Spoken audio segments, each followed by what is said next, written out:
Good morning. I had fur in my mouth just as I started the video, I think. I don't know. These days I don't even know if I have cat fur all over my face, on my shirt, but it's chill. I kind of accepted it given that I chose a ragdoll. So I made my choices. But sometimes I just have to check if there's cat fur in my mouth, and it's a little awkward, but whatever. I don't care. I don't care anymore. I'm trying not to care.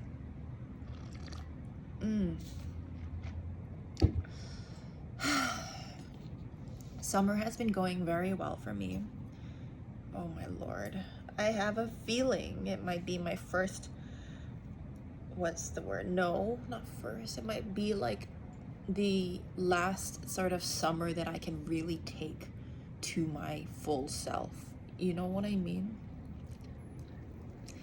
Because this December, I'll be graduating from my acting conservatory program. And yes, she is having this Dubai chocolate croissant thing with jam. What jam is this? Pomegranate, strawberries, and rose. I kind of feel like, and it's called Unicorn Garden, okay? Oh my gosh. I'm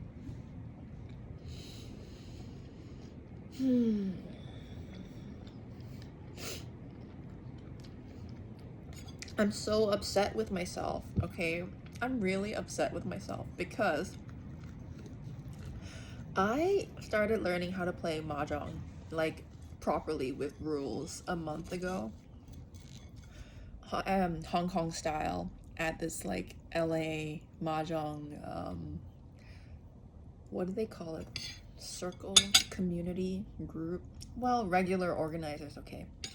I go like every Tuesday at least, nowadays. Oh my lord, what is that? Oh, it's a fruit, okay. And I finally got to a good place with my skills, okay? And then last night, I finally got to play with the organizer, right? And he's so good, and so fast. Literally, him and another player who's been playing for like decades, okay? And they're so fast that the second round threw me off, and I was kind of drunk, okay? And it was late, it was midnight, and yeah, I had a few drinks because I'm like a snacker and drinker, you know. I just am one of those players who has to snack or needs sustenance, okay, or liquid courage. I don't drink that much, but just a little bit of liquid courage, right? But I was exhausted by this point. It was midnight, okay. Luck was sparse. Yeah, I won one good hand earlier that night, and I think I got 7 or 8 points. It was like a half flush with dragons and my flower, okay. And after that one win, I feel like I feel like the person, you know, I look back right at the night and I kind of feel like my luck was being eaten up by someone else. Do you ever get that feeling? It's like a Chinese thing, but maybe a feng shui thing, okay? But I felt like my feng shui was not great. And also I was getting exhausted. It was so hot this week in LA. Anyway, I finally get to play with the organizer, and he's so fast. He's picking tiles, discarding picking and discarding within 3 to 5 seconds, of course, which I later find out is a standard at one of the nights that he plays, that he organizes, of course. And I end up doing a chicken hand, which was why did I do that? In the second round, and I felt so embarrassed because it was such a shit hand, and I effed up royally, okay, because I discarded the one dragon tile I had that I could have built something with. And then I realized I had a chicken hand, and I was like, what did I do? I was so close to doing the pungs, like the sequences with dragons, but whatever. It was late, and I wasn't winning anyway. And then, yeah, but then, like, yeah, but then the other advanced player who's been playing for decades won, and then he was like, oh, you should come to the one at, like, in Chinatown, because there's lots of people there. It is like the most advanced, like it has the highest percentage of advanced players out of all the nights that they play, and you will really like level up. And then I was like thinking, is he telling me that I need to practice in a very gentle and kind but kind of like nudging way, or is this on the converse, like the positive way of looking at this? It's like, oh, maybe he's like inviting me to go, like he's saying that I should show up because I'm good enough to go. And I can hold my own at least.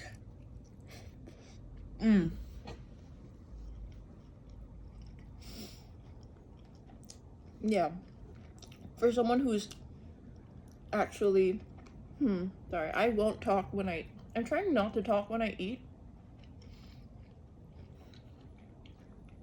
because that's how I was raised. But then also, like, how do people do these mukbang things? Okay, it's beyond me.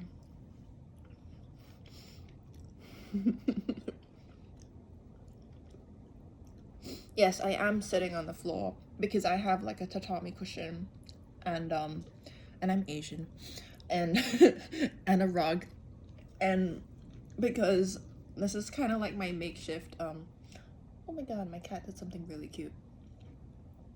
It's my makeshift workspace right now because let's not, should I go there? Maybe I will. I live in a studio at the moment, and I don't have a study table. This is yet, but we'll see how it goes, Girl, what am I doing?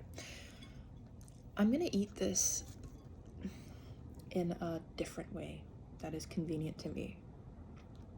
And I just saw another cat hair on my finger. So, luckily not in the food yet. Hopefully, ever. Oh gosh, okay. I forgot to get a placemat before I sat down to do this, but there's like one tiny one that I just grabbed right before, just for the plate. Just for the plate. Why, Diana? Thoughts and feelings need to be congruent.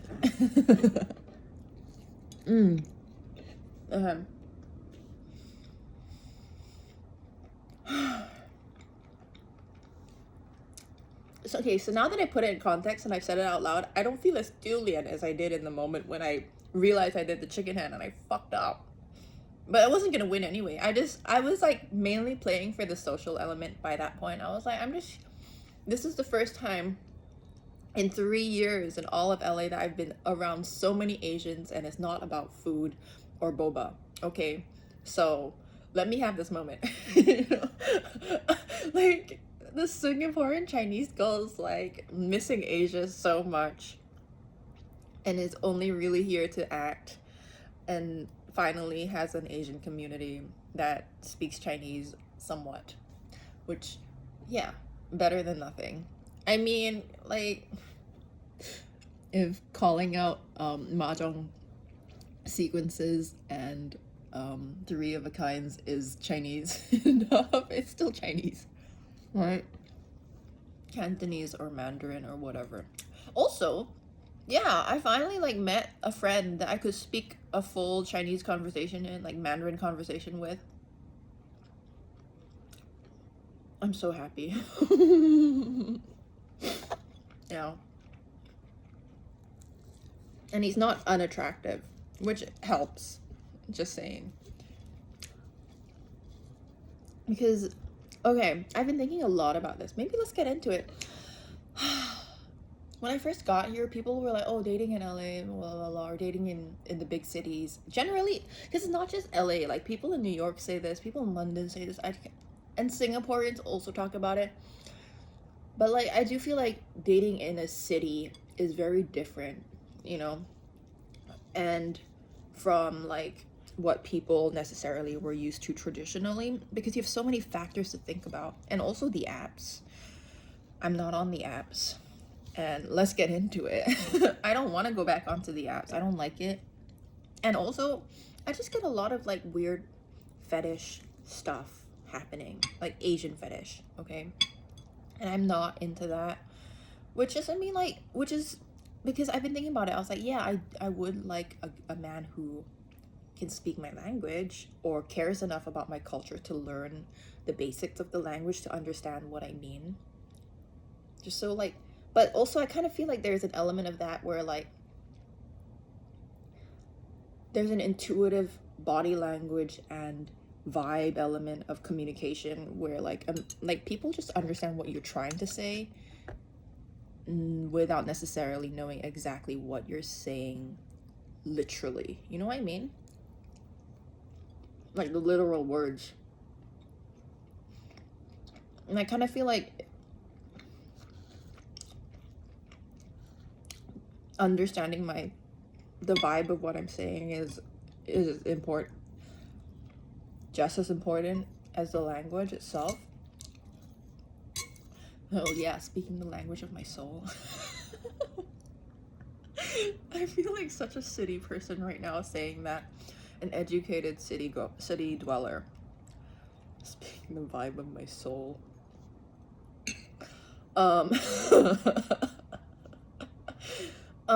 But yeah, because there's that, right? There's like the mutual understanding versus the like fetishization of a culture, that those are not equivalent. They're not the same.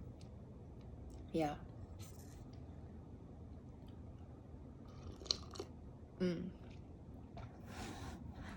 And I kind of felt like I was getting a lot of the latter on a lot of these apps, just like, and like weird, you know, and like, weird comments. Also, the other thing I get is like, oh, like it's not even just on apps. It's like I could walk down the street in the evening going out with a friend to a bar and get like hit on randomly on the street, like catcalled, but not really catcalled. I don't know. But then they're like, oh, hey, Asian queen. And I'm like, I guess you just wanted to be specific that you're not talking to the white girl, you're talking to the Asian one. But also, like, why? You know? Why is that the first thing you notice? Yeah. That's the other thing. It's like, instead of like noticing, like, hey, she has nice nails, nice eyes, unconventional eyes, even for like Asians, in my opinion. And like also Asia is huge, and Asia in itself. Okay, here's the other thing. Side note, right? I was watching this interview where like a lady from the Middle East did not like West Asia. A lady from West Asia, also known as the Middle East in the West. Like she didn't like being called Middle Eastern, and she doesn't like the phrase Middle Eastern because she's a very famous woman. I'm sorry, I can't remember her name off the top of my head. But she says to use the term West Asia. And at the same time, like as a Chinese person ethnically, the term Asia and the word Asia itself feels, I think, like a Western concept.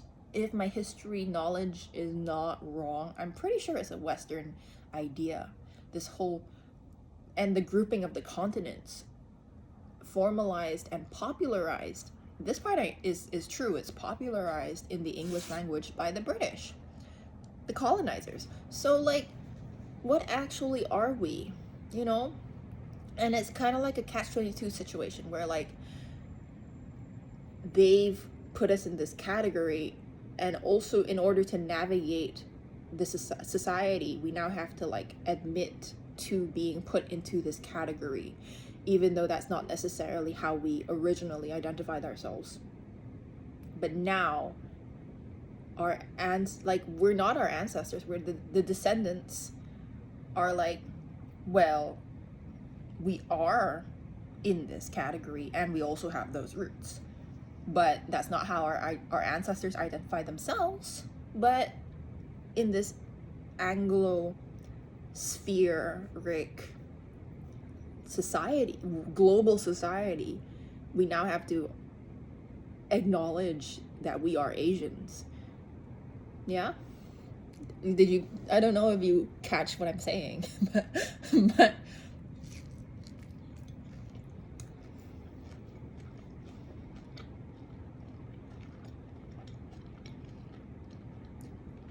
so I don't. And another thing for me is, like, when I was living in London, when people said the word Asian or Asia, they generally referred to South Asian, like Indian, Pakistani, because historically those are the people that were colonized a lot longer in Asia than the rest of us Asians. So I guess that's why they have that historical representation or visibility. And East Asians are still pretty much called Oriental or East Asian. Whereas in America, when people say Asian, the first type of Asian they think of is like the East Asian. And then you have to like think, like, say South Asian, which is the total reverse of what I'm used to. You know, I'm used to being like, oh, Asian is South Asian and I'm East Asian. But also, like, is this a colonial construct? Right? Like, it's not what my ancestors identified themselves as. They identified themselves as the people of the Middle Country, Middle Kingdom, even.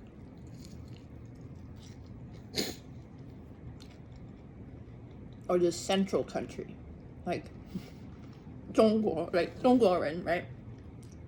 Historically, even if you want to argue about the details of like 共和人民国 and 人民国, like, the 中国 part of it is still like the shared ancestry in terms of how my ancestors identify themselves.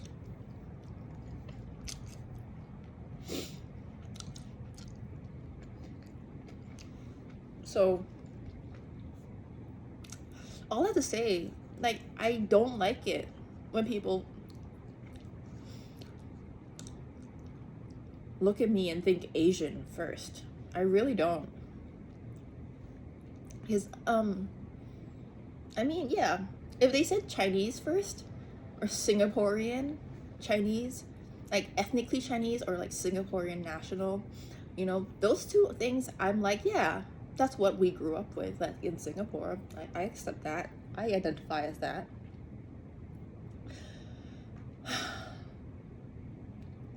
Yeah, like, instead of like being like, oh, this Asian, this Singaporean, I accept that. The Singaporean, I feel like more resonant with that, you know. I really do not like being called Asian as a first identifier. Okay, like, I kind of feel like that's like number 6 on the list, probably, at least, or 7. Because first, yeah. Anyway, so it really bothers me when I'm trying to date and, like, I am met with a reality that a lot of males and masculine, yeah, because I'm, well, I might as well just say it, I'm heteroromantic, pansexual, demisexual, basically. And these are not identifiers, these are descriptors, okay? Like, it's just a description of my orientation. I don't think it's necessarily like my entire identity or a large portion of my identity. So what it all means is just I'm attracted to people who manifest their energy physically as like a masculine persona. So masculine personas, yeah, I think that's like the best, most concise way I've ever said. that. I'm attracted to masculine people. Yeah. But also beyond that, like, I don't actually feel attracted or attraction until I feel there's like, because it's not, intellectual is too basic for what demisexual is. Like, it's beyond just like a mental connection. It's like you speak the language of my soul. Right? Like, there's a vibe. Yeah. Like, you understand what I'm saying, and we're on the same wavelength, you know? Yeah.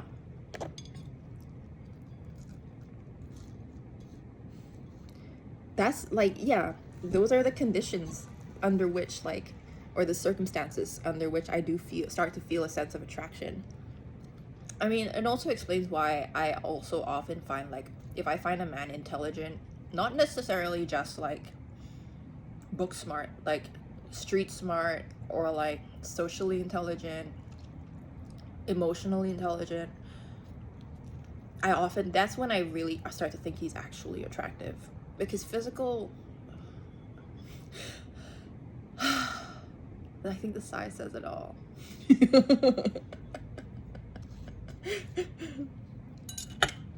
A man with a good facial structure can like work out, you know? And even like guys who aren't necessarily born with like the most obviously conventionally attractive facial structure, like once they figure out how to groom themselves, they're like, they can be very attractive. Like, it's not that difficult, you know?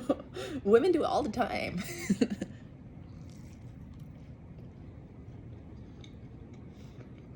There's once you figure out what, like, I kind of feel like that's what beauty is. It's like when you figure out what works for you and what makes you feel attractive, that's like when the attraction is more obvious to the other people. And I say this as someone who plays small is not the word, plays down a lot of, and I'm like working on that. Someone who's like working on accepting more beauty and attractiveness into my life. Yeah. Like, for example, I could have done my makeup. I could have gotten like dressed to go out, but I'm here in like loungewear, you know, like showing up as I probably would like if I were to see a neighbor right now, you know. And I did see a neighbor. Or I saw a few neighbors, but yeah, I saw an attractive neighbor. Just like this. I don't care. I'm wearing it. I'm wearing clothes. I'm not, you know, not in my pajama. Well, even then, it's not like I'm in lingerie or anything.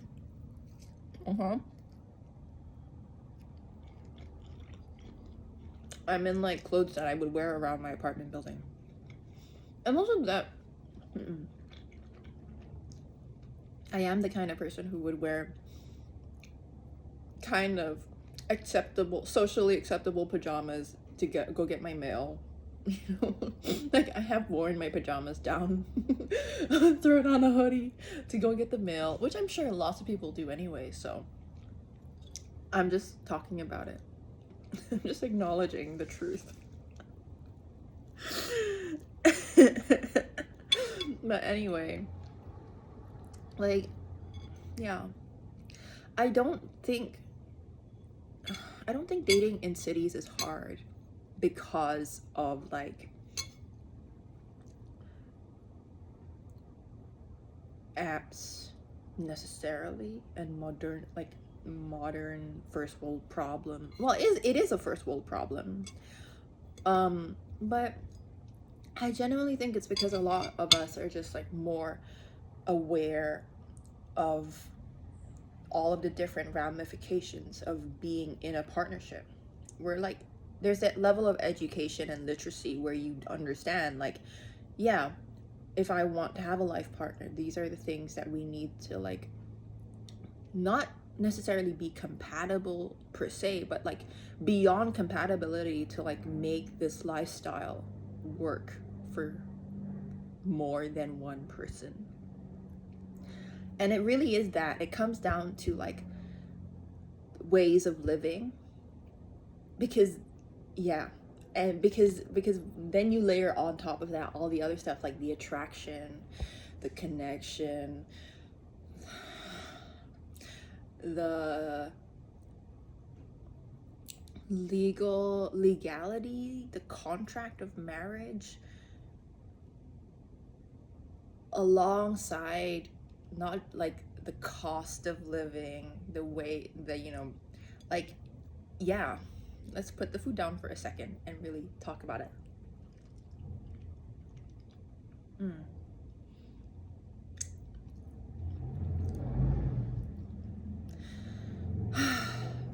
Well, I said I was gonna talk about it, but now I'm thinking about it, and now I'm like, what do I want to say to really, where do I want to start with what I have to say? And I feel like what I have to say is very meaty and thick. Meaty is, it's like a broth, okay? It's like a bone broth, which unironically is my favorite kind of food. More specifically, Chinese herbal bone broths. The best. Like any slow cooked soup. Oh, the best. But it also like is my vibe. Like that is how I behave. Like a slow cooked soup.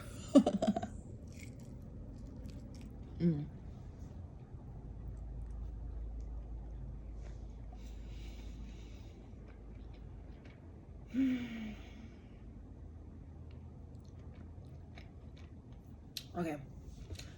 I'm just gonna start from my own experience, I guess, because that's what I know. So I'm just gonna talk about what I know. But my biggest problem, right, is that I have a certain standard of living. And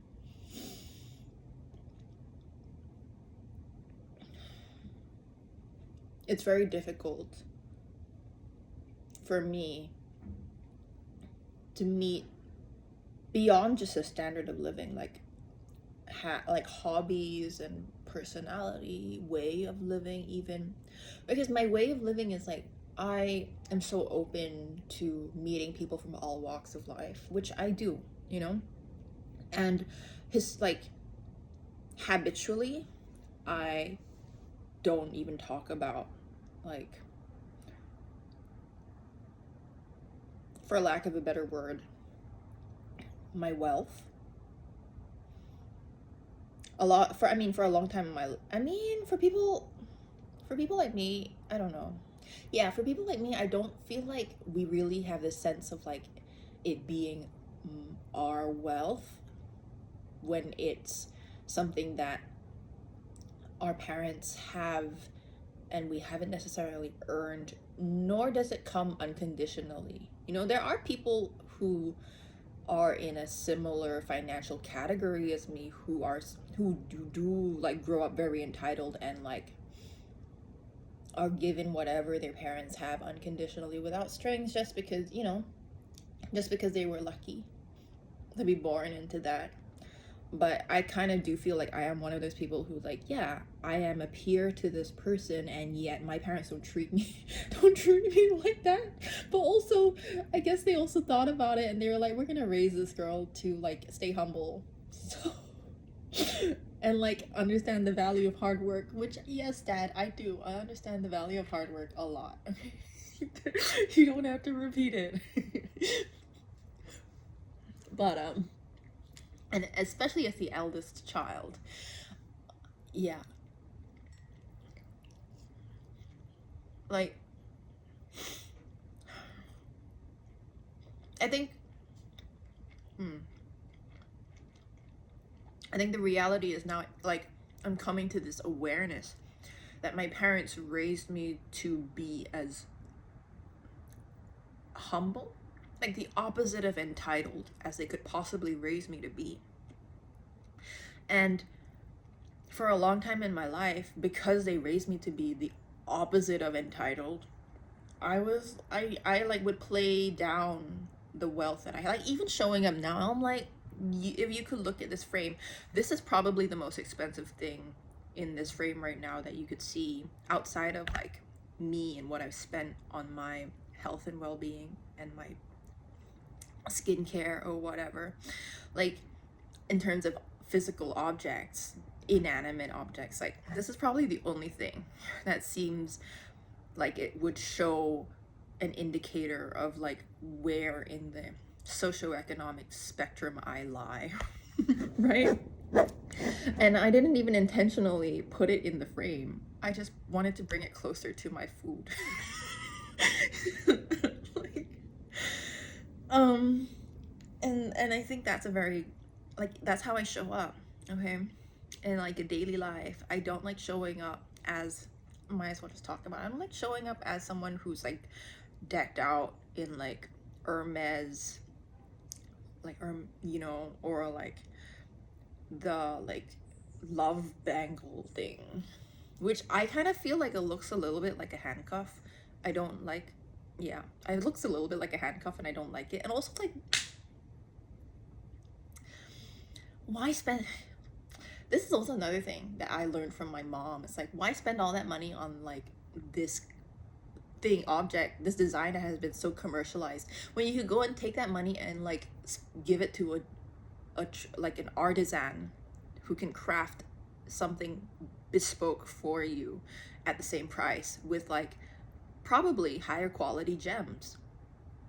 Because that's like where these commercialized quote unquote luxury brands are at now. Like, the level of mass market commercialization of their designs is like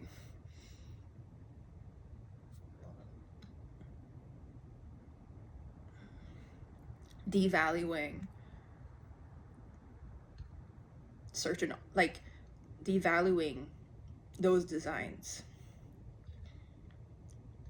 You know what I'm trying to say?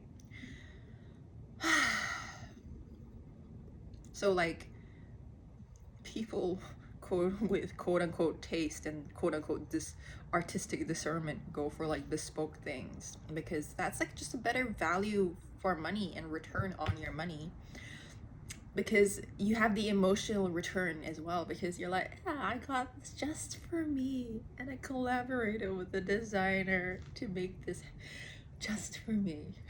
Right? Which, like, for example, the last time I fell in love with a piece of jewelry from, like, was it Bulgari? I thought it was so beautiful, this like serpenty dragon thing with ruby eyes, and then I found out it was a remake of a bracelet that was originally designed for Elizabeth Taylor in like the 60s or 50s or something, and then I fell out of love with it after. I was like, oh,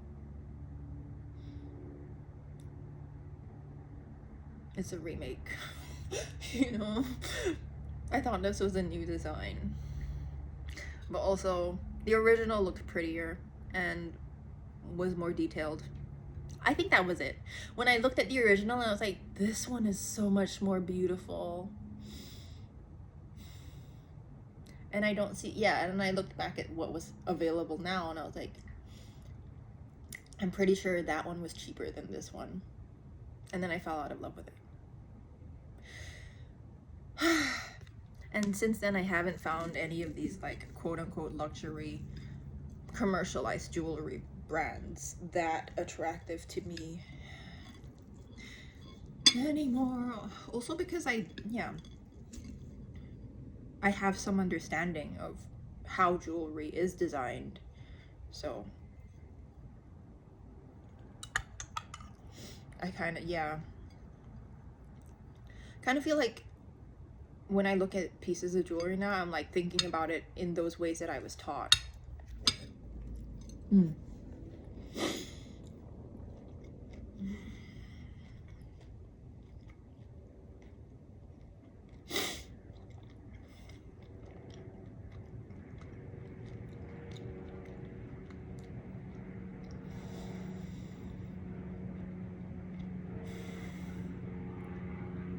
And I feel like that is a perfect illustration of one of the reasons why it's so difficult for me to date in general.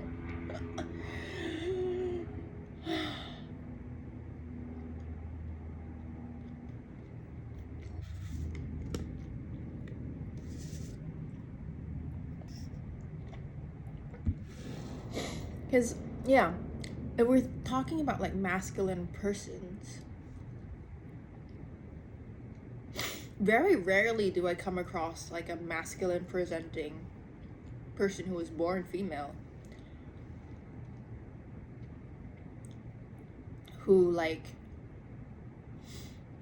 appreciates who can afford to appreciate what I appreciate, you know? I do have one good friend, but I'm not like, we're not attracted to each other. Like, you know, yeah, we're not attracted to each other in that way. And we are very much female friends, more sisterly, sisterly friends who are both queer. Even though she is more masculine than I am, I'm definitely very feminine. But we're just queer sisters, you know? Which is sad. Because I think if we were each other's type, beyond just that basic feminine, masculine energy, if we were actually each other's type, it would work because of the lifestyle match. But we're not each other's type. So there. So it's sad. So we're just friends, which, yeah, we're like more like sisters actually.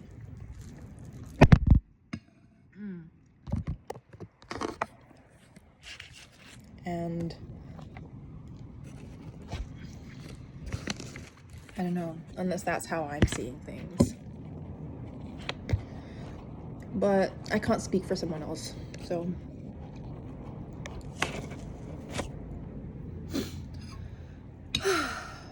So, who knows?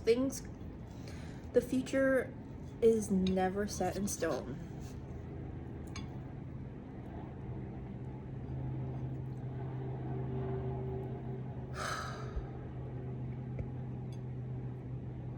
So I got off the apps, and then, yeah, because I was like, this isn't working. And a lot of the people on here are seriously just looking for a hookup. So what do I do, right? And then I found myself basically being single and celibate. I don't even think celibacy is the right word, because like, I don't need a man to know what feels good, you know? It's not like I'm choosing to be like spiritually, well, am I? You know what I mean? And also, like, it's not that deep, you know? Like, it's not a purity situation. Like, for me, I'm just like, it's a standard situation. It's like, there is a level of like purity of my energy, but I'm not doing it because of some like religious structure or dogma. I'm literally doing it out of self-love, you know? So yeah, I entered a self-love era, essentially, is what I'm gonna say. I'm in my self-love era, and I haven't been on a real date, or at least like I haven't been on a, yeah, I think I'm gonna say that I haven't been on a real date in like 6 years. Like, I haven't been on a one-on-one situation with a person that we are mutually attracted and they use the word date. Yeah, in 6 years. And I found myself in a lot of situations where I've been like in one-on-one situations out of like serendipity with males that I thought were friends. And then it started to feel like they wanted it to be a date, but they didn't have the courage to say the word date, and they were testing the waters to see whether I was open to that. I feel like that was what was happening multiple times. But yeah, it doesn't feel like a date. And the word date was never used. And at the same time, I kind of feel like that's not a me problem. You know, there's a lot of like people talking about like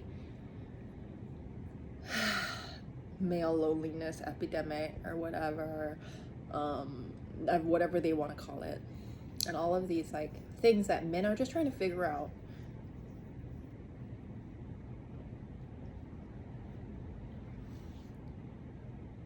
Their lives, I guess,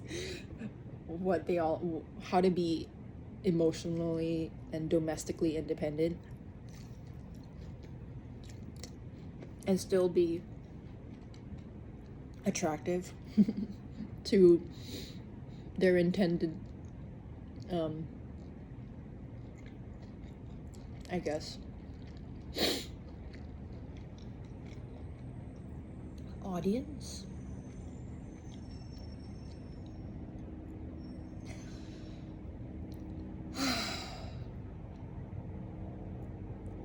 And it's not my job to help them or teach them. That's not how my parents raised me, okay? You know?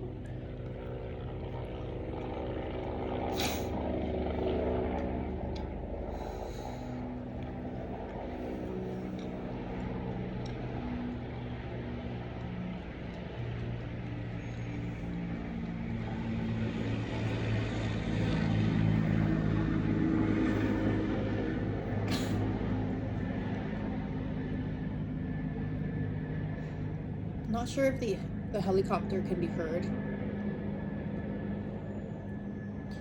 but this is like a frequent occurrence in LA these days. Just like hearing a helicopter every other, like half an hour or every other hour, especially when you're outdoors. Anyway, yeah.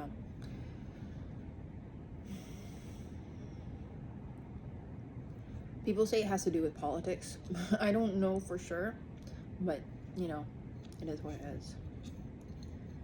That's the era we're living in. And yeah, I feel like that adds another pressure and another layer to dating as well. Because everyone, I think in a big city, you can't like ignore the impact of politics. And yet, a lot of people like don't know exactly how they're going to navigate it. And some people don't even want to think about navigating it because they can't see an obvious benefit to their lives, which I don't blame them for that, you know? Like, I have compassion for it. I understand it, you know? And it's very much a survival mode behavior, which is fair enough. But you can't really live in survival mode. You're just surviving. And a lot of people in cities are just surviving, which is why like that, and that kind of comes to the point and the crux of the issue for me is like there are things that I do and ways that I live that like are class conscious. And I kind of have come to this realization that I cannot ignore my own class and I cannot cut off my feet just to make someone else feel better. Because that's not what it's not, even if I were to give them my feet, it may not necessarily fit them. Because, and at the same time, sometimes what they're saying is like, hey, I need a box to stand on. So let's build the box, you know? I'm thinking very specifically of that like cartoon, I don't know if it's a meme per se, but it's like this cartoon of like what equality can look like with like people of different heights and like shapes and sizes trying to look over a fence, and people who don't meet that height requirement can stand on the boxes basically, you know, or are carried. I mean, you can't carry them forever, which is why a box works better, you know?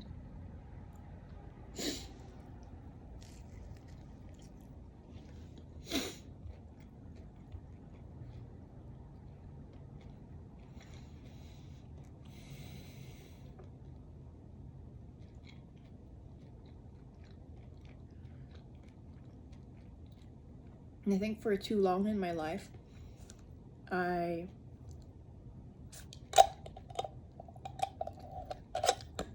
did emotionally or spiritually pretend to be shorter than I am. And I'm kind of like, and once I realized that, like things changed for me, because it's now the sort of the thing, the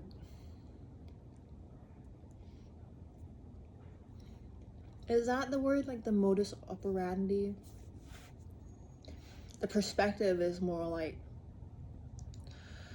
is it a perspective? What is the word I'm looking for? The approach.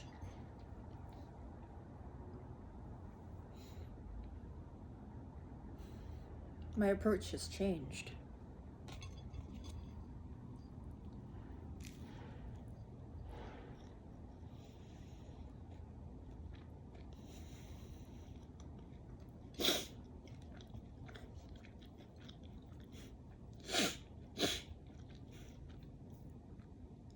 Because the people who benefit from me holding myself back like that are not the people that I'm trying to make feel better. It's the people who are quote unquote above, well, is it quote unquote? The people who are technically above me on this socioeconomic ladder and like pushing people down or kicking people off the ladder. Like those are the people who benefit from me playing small. And I've decided to stop behaving in a way that benefits those people who would exploit my kindness. Yeah.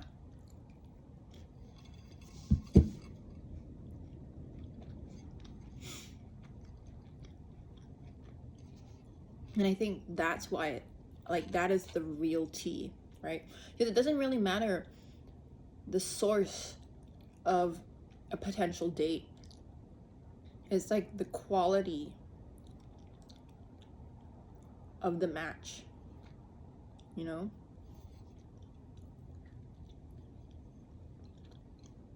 And the possibility of actually being with someone who has a similar approach to life as me and wants to share that sort of purpose, the same vision, or a shared vision,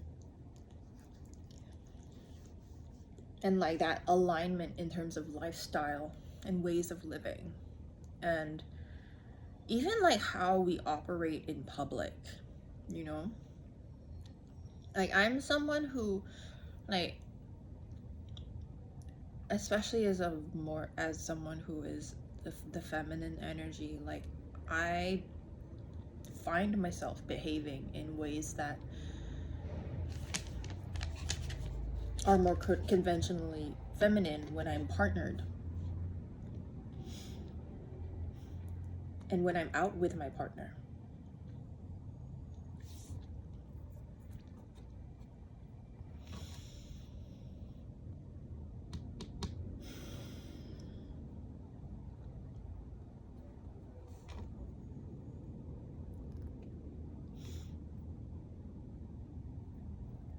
And because I am already so masculine in my work,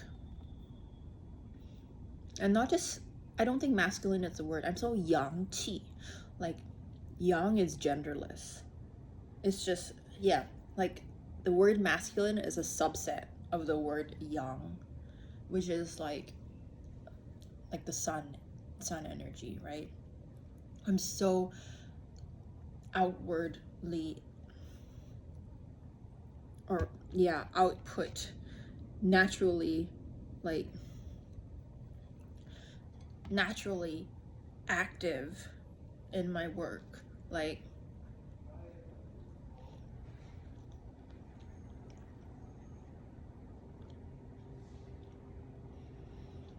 to find the right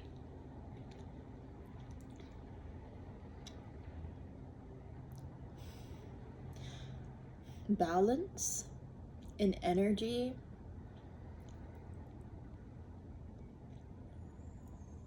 is kind of like a yuanfen situation at this point. It's like I just have to go with the flow of life and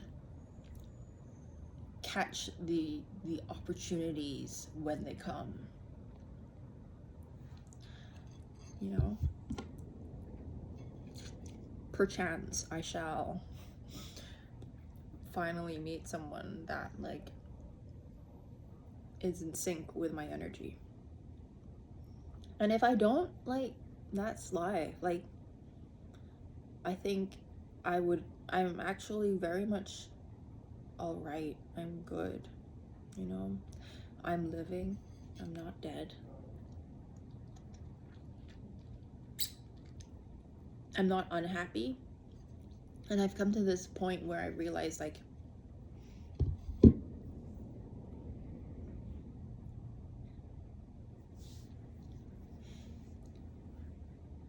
partnership is very much about amplifying the energy that I'm already putting in to my life, to building something bigger than myself,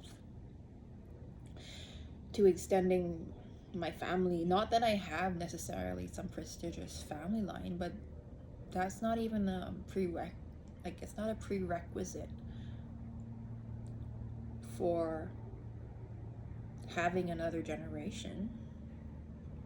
That's quite an elitist way of thinking of whether or not people should be having another generation of their family, you know? And I kind of feel like that is the real reason why it's so difficult to date in cities, because people are thinking about these things and they have frameworks for assessing these things, that so people are a lot more intentional and they're more deliberate and there's more at stake, especially if things go wrong. Yeah. And I think that is the real reason why people find it so, it's not the apps, it's not like whatever, you know, all these it's not that it's not like that quote unquote people are trash or whatever. It's really just like that we're a lot more discerning and educated about the impact of our choices, and we're aware of the impact of our choices. Yeah. Okay, I think that's kind of all I want to talk about today. Yeah. Okay. I'm gonna go finish eating the chocolate off my finger.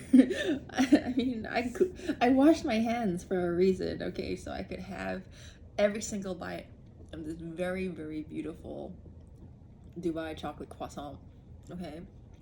And can I just say, pistachios are my favorite nut. They've always been my favorite nut. And after this trend took off, life has been so good. Because now I can have two of my favorite things all the time, pistachios and chocolate. All right, bye.